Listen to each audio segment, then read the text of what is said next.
ओम शांति।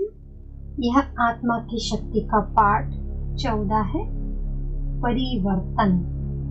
श्रेष्ठ अवचेतन मन मानव को महामानव के स्तर तक पहुंचा देता है।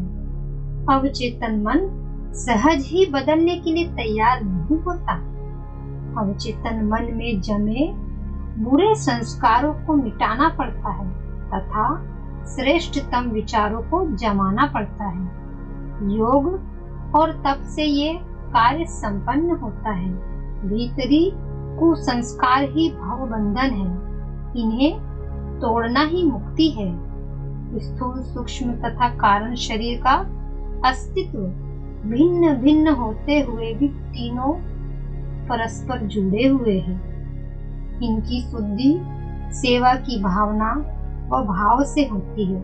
सेवा तभी होगी जब सबको अपना समझेंगे। इसके लिए योग अभ्यास बहुत जरूरी है। मन के दूषित होने पर शरीर बीमार हो जाता है।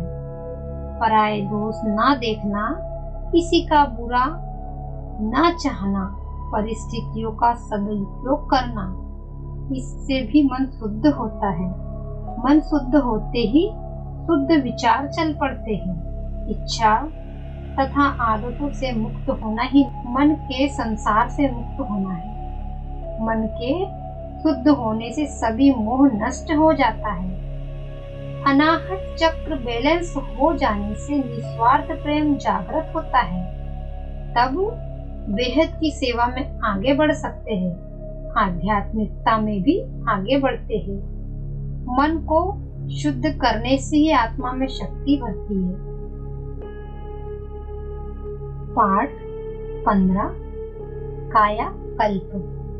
शरीर की ऐसी अद्भुत संरचना है, यदि उस पर विचारों के उल्टे सुलटे दबाव न डाले जाए तो मनुष्य बहुत लंबा जी सकता है। आत्मा परमात्मा की संतान होने के कारण उसमें परमात्मा के सर्वगुण व्यापक है। जैसे ध्रुव सूर्य से शांति खींचते हैं, ऐसे ही योग में आत्मा भी परमात्मा से शक्ति खींचती है। आंतरिक अवरोधों को हटाना ही योग है। आंतरिक अवरोध मनन चिंतन से मिटते हैं। धीरे धीरे पॉजिटिविटी बढ़ेगी, विचारों पर काबू आएगा, फिर मंथन में जा सकेंगे। तब बुद्धि में सब राज क्लियर होंगे, तो योग लगाना नहीं पड़ेगा, स्वतः ही लगेगा। मनन चिंतन के अलावा 1 घंटा हर रोज आत्म समीक्षा व सुधार की प्रक्रिया में रहा जाए। खाली रहने व काम करने की स्थिति में मनन चिंतन का काम करते रहें। बिना चिंतन सुधारे परमात्मा याद सदा टिक नहीं सकती। यदि व्यक्ति सिर्फ आहार शुद्धि और सिर्फ बोल द्वारा परमात्मा याद करने का ढोंग करता है, अर्थात सिर्फ बोलता अच्छा है, तो समझो वह सिर्फ मजदूरी कर रहा है। उतना ही फल मिलेगा जितना कि मजदूर को। दूसरों के प्रति कठोरता, उनके दोष ढूंढना और अपनों को छिपाना आम लोगों की आदत होती है। अपने मन में छिपी कमियों को बारीकी से ढूंढ उन्हें बदलना चाहिए। इसलिए भगवान कहते हैं, अब दूर के चश्मे बंद करो, नजदीक के बढ़ाओ, तो परिवर्तन कर सकेंगे। जब ये आदत पड़ जाए तब समझो प्रगति हो रही है। इससे ही आत्म प्रगति आसान हो जाए। पाठ 16। स्नेह। हमारा ये हृदय चक्र के नीचे 3 चक्र और है। वो भौतिक चीजों से जुड़ा हुआ है और ऊपर के 3 चक्र आध्यात्मिकता से जुड़े हैं। जब हम योग करते हैं तो हमारे चक्र खुलते हैं। जैसे जैसे नीचे के चक्र खुलते हैं तब ये हृदय चक्र में परिवर्तन आता है। स्वार्थ से निस्वार्थ प्रेम में परिवर्तन होता है। जिसके दिल में, स्वभाव में, व्यवहार में प्रेम भावना है, तो समझना चाहिए कि वह परमात्मा को याद करते हैं, सिर्फ कहते नहीं। जो याद नहीं करता उनमें अहंकार व क्रोध प्रकट होता रहेगा।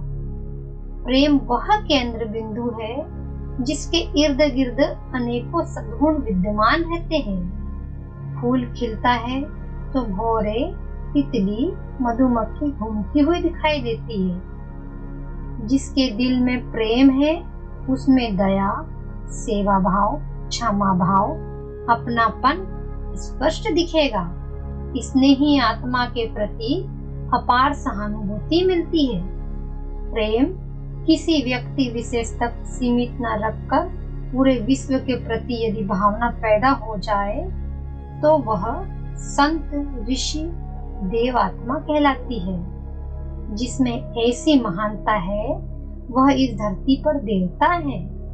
स्नेही का पारिवारिक जीवन स्वर्ग जैसा माना जाएगा। स्नेही स्वभाव का व्यक्ति हर वातावरण में मिलनसार रहता है।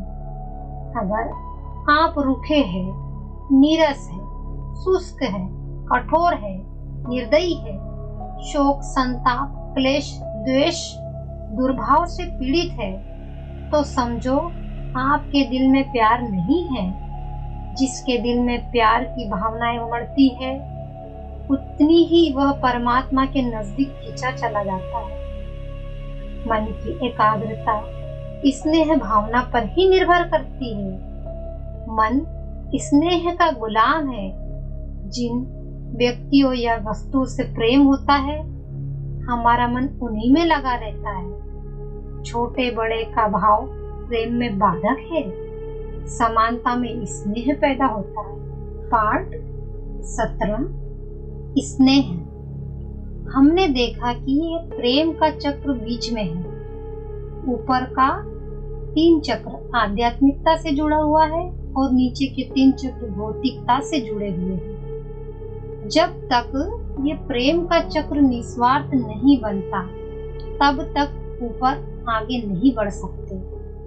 इसके लिए अपने को परमात्मा संतान समझो। माता पिता, बंधु, सखा का भाव रखो तो भगवान से प्यार हो जाएगा। सबके हित में अपना हित, सबके सुख में अपना सुख। यदि इन भावनाओं को धारण करेंगे तो परमात्मा तथा आत्माओं से स्नेह हो जाएगा।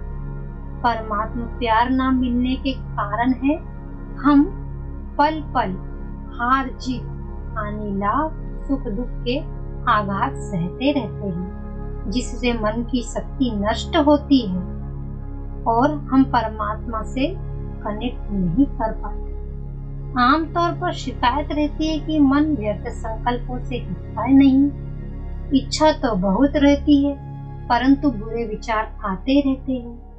जब मन को कल्याणकारी स्नेही विषयों में नहीं लगाते हैं तब तक मन व्यर्थ की ओर लगा रहता है। जिस विषय में उन्नति या श्रेष्ठता चाहते हैं उसे प्यार करें अर्थात पसंद करें, उस और मन को लगाए।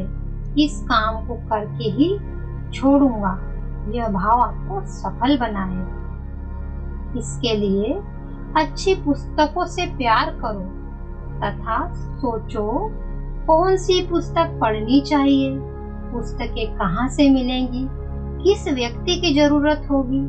ऐसे अच्छी अच्छी बातों में इंटरेस्ट को बढ़ाना है, मन को लगाना पड़ेगा। यह सब करे तो मन धीरे धीरे रस लेने लगेगा और हम सफलता पा लेंगे। स्नेह से मन बलवान बनता है। बलवान मन दूसरों के मन की संकीर्णताओं के बंधन तोड़ देता है और अपने संबंधों का विस्तार कर लेता है। वह महान बन जाता है और इस महानता से अनेक दूसरों का कल्याण कर देता है। स्नेह मन को उदार तथा विशाल बनाता है। जितना कल्याणकारी विषयों में बिजी रहेंगे उतना ही सहज प्यार मन में हिलोरे लेने लगेगा। लेकिन इसके लिए पहले अपने खुद के लिए टाइम निकालना पड़ेगा तो दूसरों की निस्वार्थ सेवा के लिए टाइम मिलेगा। और विश्व का कल्याण कर सके। ओम शांति।